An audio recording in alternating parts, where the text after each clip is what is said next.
Welcome to the No Drug Show. Our guest this evening is Dave Figueroa. Dave is the president of the Citizens Commission on Human Rights in Florida and the host and producer of his own show called Freedom Magazine. Dave, welcome to the show. Thanks a lot, Larry. Now, you've been working on basically investigating what's behind these kinds of terrorist acts for a number of years. You've had a lot of guests on your show, and you've been pretty active in this area. So can you enlighten us? What is actually going on here?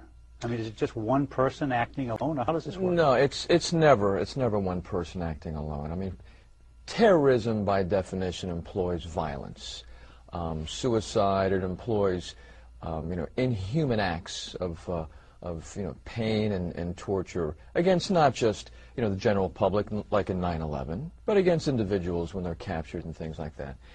And just recently the role of psychiatry, the role of psychology, their conditioning techniques, the drugs that psychiatrists use. I mean, those types of techniques are just now recently coming to light.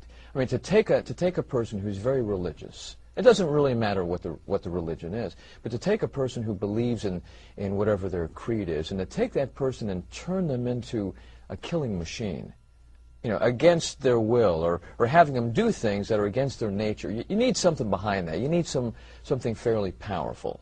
Mm-hmm. And psychiatrists employ drugs and conditioning techniques in order to change people from what they normally would be into killing machines. And the terrorist factions that we hear about on TV, behind those individual acts of mayhem, you find psychiatrists, psychologists, and their drugs. Well, that was, basically the rhetorical question that I asked at the outset was, is Osama bin Laden the only nutcase behind these acts, or are there others? And there's a guy by the name of, I may have the pronunciation of his name incorrect, but Ayman al-Zawahiri pops up as his quote-unquote handler or number two man or the brain behind bin Laden. What do you know about him? Ayman al-Zawahiri was trained in Cairo, and he's a psychiatrist. He is bin Laden's personal doctor. He's a surgeon, and he is his number one man. And in 1988, Zawahiri was the person that convinced bin Laden to form Al-Qaeda. Before that, bin Laden and bin Laden right now, he's the poster child for terrorism at this point, in this country anyway.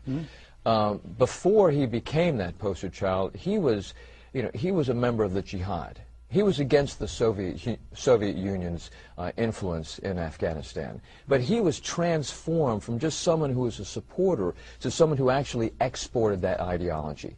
I mean, his whole thought patterns and his entire viewpoint was changed by Zawahiri.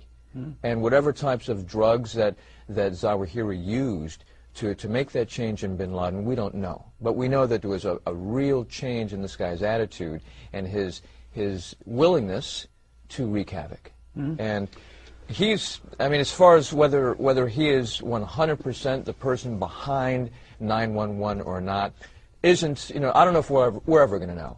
But the point was, he was involved, and that ideology of terror was coming from bin Laden, who was influenced by a psychiatrist. And that really is the bottom line. And that's what people have to realize, that when you see terrorist activities, whether it's on the nightly news, whether you read about it on the internet, when you see these terrorist activities, there's something behind that. And there usually always is someone behind whoever the point man is on all these assassinations and the terrorist activities that we see.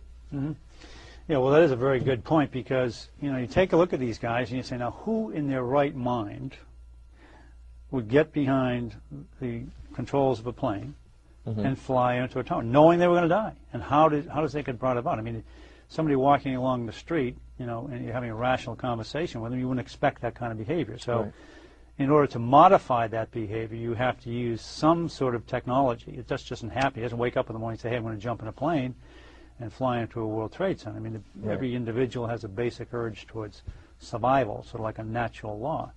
In order to alter that natural instinct towards survival, you have to have some pretty powerful technology, and this is what you're referring to. Exactly. You have to take a look at what psychiatric drugs do. I mean, first of all, it's documented that years ago, even the kamikaze pilots back in the Second World War were on amphetamines. which are psychiatric drugs. It's documented that a lot of these suicide bombers, before they go out, they're given psychiatric drugs. Whether it's a person who's going to be, carrying a bomb into a marketplace, in a crowded inner city area, or whether he's going to jump on a plane and fly into the World Trade Center. It's documented that these guys are on some form of psychiatric drug and or have psychiatric influence in their background. Welcome back to the Problems and Solutions Show. Our guest is Dennis Clark, past president of the Citizens Commission on Human Rights International. We're talking about terrorism, terrorist acts, what's behind these terrorist acts, and surprisingly enough, the real terrorism and the very real threat that's going on, that could be going on right in your neighborhood.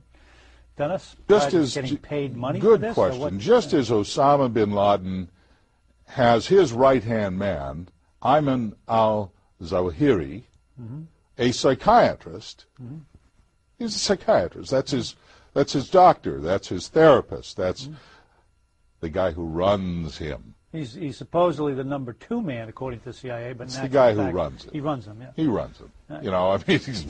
We got a mental patient here in this fellow Osama bin Laden. Does anybody doubt that? Right. Do we doubt this? That's his psychiatrist right there. See? That's the guy giving the orders. That's the guy who's running him. This booklet, you can call the number on your screen, and this booklet is called Chaos and Terror, Manufactured by Psychiatry.